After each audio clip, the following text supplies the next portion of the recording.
Kenapa tanah lot ni mahal Saya tengok belah sana murah je.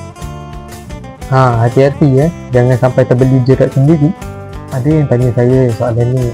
Jawapannya mudah. Tengok status tanah.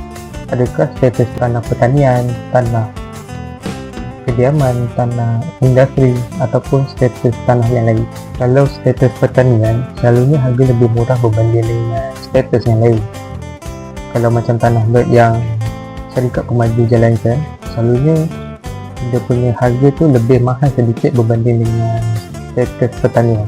Sebab apa tanah lot mahal sedikit berbanding dengan tanah pertanian? Syarikat pun bukan saja lah untuk jual mahal-mahal, tapi geran tu yang menentukan harga. Tak guna beli murah, tapi akhirnya geran tersangkut sampai 10 tahun pun tak dapat nama sendiri.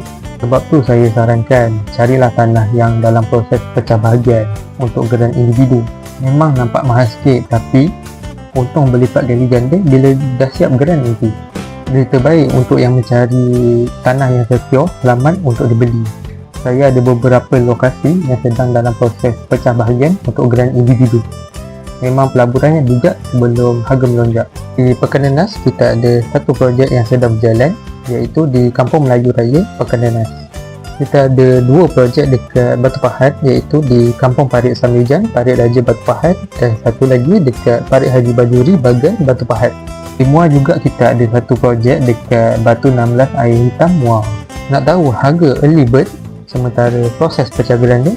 Boleh WhatsApp saya sekarang ataupun komen saya nak.